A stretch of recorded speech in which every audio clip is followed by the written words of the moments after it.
Assalamualaikum warahmatullahi wabarakatuh. Jadi saya Rabatul Adawiyah binti Osman. Pada perbincangan kali ini kumpulan kami akan membentangkan apa itu harta intelek. Jadi seperti mana yang telah dibincangkan oleh kumpulan kami, harta intelek ni jika kita nak faham adalah intellectual property yang melibatkan perlindungan yang diberikan kepada ciptaan intelektual yang berkaitan dengan karya dan sastra dan seni, logo dan simbol serta nama dan imej. Jadi pada perbincangan yang lepas saya telah memberitahu isu-isu yang timbul dalam harta intelek. Salah satunya adalah salah gunaan simbol. Jadi pada kali ini saya akan memperkenalkan MyIPO, iaitu satu badan berkanun yang memberikan perlindungan serta kesedaran kepada masyarakat untuk harta intelek ini dilindungi dan kesedaran agar masyarakat tidak sewenang-wenangnya menciplak hasil karya orang lain. Jadi apa itu MyIPO adalah satu perbadanan harta intelek Malaysia yang telah ditubuhkan pada 3 Mac 2003 dengan berkuat kuasanya Akta Perbadanan Harta Intelek Malaysia 2002. MyIPO adalah sebuah badan berkanun yang bertanggungjawab ke atas pentadbiran dan pembangunan sistem harta intelek serta bertindak sebagai agensi kerajaan di bawah Kementerian Perdagangan Dalam Negeri dan Kos Sari Hidup KPDN. Jadi dia berfungsi untuk sebagai badan berkanun yang melindungi harta intelek yang melibatkan pelbagai seni lah tadi yang seperti saya cakapkan, seperti simbol, karya sastra, seni. MyIPO mentadbir dan menguatkuasakan perundangan harta intelek yang terdiri daripada Akta Cap Dagangan 2019, Akta Paten 1983, Akta Hak Cipta 1987, Akta Reka Bentuk Perindustrian 1996, Akta Reka Bentuk Susun Atur Litar Bersepadu 2000, Akta Petunjuk Geografi 2000 dan peraturan-peraturan di bawahnya. Jadi MyIPO merupakan agensi tunggal yang menyediakan perkhidmatan pendaftaran harta intelek di Malaysia. MyIPO turut mengadakan program-program kesedaran mengenai kepentingan perlindungan harta intelek dan menyediakan latihan harta intelek yang dikendalikan oleh Akademik Harta Intelek.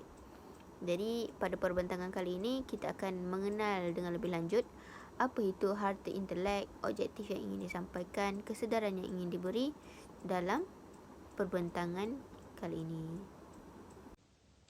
Assalamualaikum dan hai. Okey, nama saya Intan Syuhutinuddin. Okey, jadi sebelum ni kau sudah terangkan apakah itu MyIPO. Jadi sekarang saya akan menerangkan apakah objektif MyIPO. Okey, yang pertama objektif MyIPO adalah untuk memperkukuhkan perundangan harta intelek. Maksudnya kat sini dengan adanya MyIPO ni, undang-undang berkaitan harta intelek ni lebih terjamin lah macam tu. Dan objektif yang kedua untuk MyIPO ni adalah untuk menyediakan khidmat nasihat harta intelek. Maksudnya kat sini MyIPO pun dia sediakan macam khidmat nasihat lah berkaitan dengan harta intelek kalau kita tak tahu apa-apa macam tu.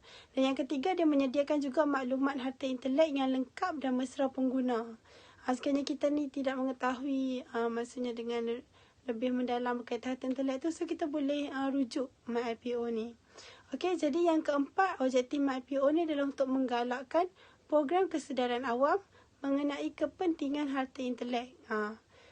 Dan yang terakhir, objektif MyIPO ni adalah untuk mewujudkan sistem pentadbiran yang cekap dan berkesan. Okey, itu antara objektif MyIPO. Baiklah, saya akan terangkan visi dan misi untuk harta intelek. Okey, visi adalah untuk menjadikan sebuah organisasi harta intelek yang terbaik. Dan misi untuk harta intelek pula adalah untuk menyediakan infrastruktur perundangan yang kukuh dan sistem pentadbiran yang cekap ke arah meningkatkan kreativiti dan eksploitasi harta intelek. Okey, sekarang kita lihat kepada harta intelek yang boleh didaftarkan. Okey, kat sini ada 6 harta intelek yang boleh didaftarkan. Antaranya yang pertama cap dagangan atau dalam bahasa Inggeris kita biasa panggil trademark. Yang kedua hak cipta, copyright. Yang ketiga reka bentuk perindustrian, paten dan perbaharuan utility. Yang kelima petunjuk geografi. Yang keenam reka bentuk susun atau lita bersepadu. Jadi keenam jenis harta intelek ni boleh didaftarkan bagi inovasi. Okey, sekarang saya paparkan beberapa contoh untuk reka bentuk susun atur lita sepadu. Okey, kalau kat sini kita nampak ni contoh harta intelek inovasi ataupun pemikiran idea seseorang mengenai reka bentuk susun atur lita bersepadu. Jadi lita ni kita boleh daftarkan sebagai kita punya harta intelek. Okey, ni boleh bacalah dia punya penerangan untuk definisi apa kelayakan bagi pelindungan reka bentuk ini, adalah diterangkan dalam ni. Okey, dan kemudian ini pula contoh bagi cap dagangan, cap dagangan ataupun trademark yang kita boleh daftarkan. Ni contoh cap dagangan USIM kan, USIM. Ni adalah contoh gambar ataupun logo yang kita boleh daftar di bawah IPO. Okey, yang ketiga ini adalah patent. Kita tengok mana contoh ni. Ni contoh patent yang boleh kita daftarkan. Apa yang tak boleh didaftarkan dan apa yang boleh didaftarkan semua diterangkan dalam gambar ni. Okey, ni pula adalah celik harta intelek bagi petunjuk geografi, geographical indication. Kat sini kalau kita tengok apa yang dimaksudkan dengan petunjuk geografi ni adalah tanda yang digunakan ke atas sesuatu produk kerana produk tersebut mempunyai kualiti dan reputasi yang boleh dikaitkan dengan kawasan berkenaan. Okey, contoh inilah Sabati dekat mana? Cameron Highland kan, di sesuatu kawasan tersebut. Kalau Harum Manis ni pula di Perlis. Jadi produk-produk dua ni menjadi petunjuk geografi lah untuk sesuatu kawasan tersebut. Jadi ini pun boleh didaftarkan di bawah harta intelek sebagai petunjuk geografi. Okey, jadi itu sahaja penerangan saya mengenai visi dan misi dan juga tajuk dan juga harta-harta intelek yang boleh didaftarkan. Seterusnya, Bismillahirrahmanirrahim. Assalamualaikum warahmatullahi wabarakatuh. Nama saya Nur Insyirah binti Nazari. Dalam perbincangan kali ini, saya akan meneruskan lagi tentang cara-cara untuk mendaftar di dalam MyIPO. Baiklah, sekiranya anda adalah perniaga ataupun brand owner yang ingin mempunyai trademark ataupun logo jenama anda sendiri, maka kini kita boleh mendaftar trademark tersebut ataupun jenama tersebut dengan MyIPO. Di sini saya akan kongsikan apa itu MyIPO dan juga langkah-langkah step by step untuk mendaftar dalam MyIPO. Jadi MyIPO tu apa? Okey, MyIPO adalah Perbadanan Harta Intelek Malaysia. Adalah sebuah badan berkanun yang bertanggungjawab ke atas pentadbiran dan pembangunan sistem harta intelek serta bertindak sebagai agensi kerajaan di bawah Kementerian Perdagangan Dalam Negeri dan Hal Ehwal Pengguna. MyIPO merupakan agensi tunggal yang menyediakan perkhidmatan pendaftaran harta intelek di Malaysia.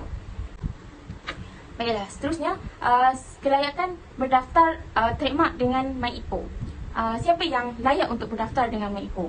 Baiklah, mana-mana pemilik cap dagangan sama ada warga negara ataupun bukan warga negara yang sedang menggunakan cap tersebut di Malaysia atau bercadang untuk menggunakannya boleh membuat pendaftaran dengan MyIPO. Jadi pemilik-pemilik tersebut boleh terdiri daripada orang perseorangan, persendirian, syarikat ataupun pertubuhan. Jadi apakah dokumen-dokumen yang diperlukan untuk mendaftar dengan MyIPO? Yang berikut adalah dokumen yang diperlukan bagi mendaftar cap dagangan. Yang pertama adalah jenama ataupun logo dalam bentuk gambar ataupun PDF dan sebagainya. Yang kedua adalah salinan dokumen pendaftaran perniagaan SSM ataupun dokumen pemerbadanan syarikat ataupun salinan kad pengenalan. Yang ketiga adalah alamat surat menyurat. Yang keempat adalah alamat email dan yang terakhir adalah ringkasan produk atau ataupun perkhidmatan yang ditawarkan di bawah jenama yang hendak didaftarkan. Seterusnya adalah proses pendaftaran trademark jenama MyIpoh. Terdapat dua peringkat ataupun dua proses pendaftaran, iaitu yang pertama adalah membuat carian jenama ataupun logo yang ingin didaftarkan. Ini bagi memastikan jenama ataupun logo tersebut tidak mempunyai persamaan ataupun trademark yang sudah didaftarkan. Bagi mengelakkan pendaftaran ditolak disebabkan oleh persamaan. Yang kedua adalah keputusan carian akan dikeluarkan sehari ataupun 2 hari, 1 hingga 2 hari bekerja.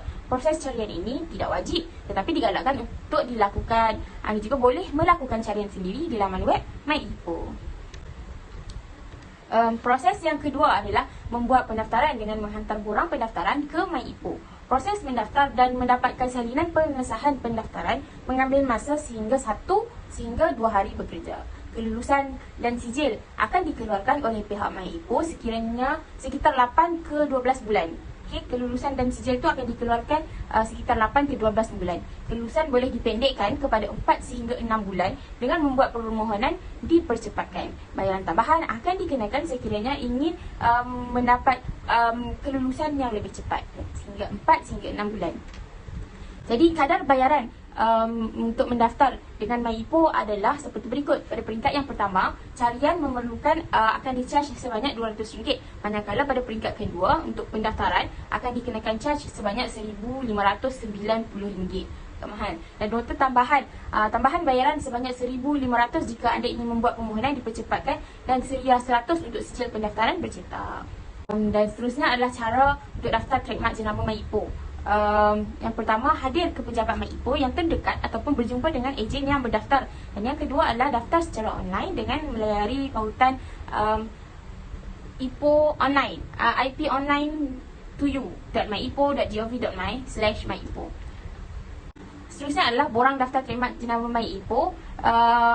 Ini adalah checklist borang yang perlu anda lengkapkan. Yang pertama adalah borang TM5, yang kedua adalah surat akaun sumpah, yang ketiga adalah borang 49 bagi syarikat sendirian berhad, dan salinan sah sijil SSM bagi milikan tunggal ataupun enterprise.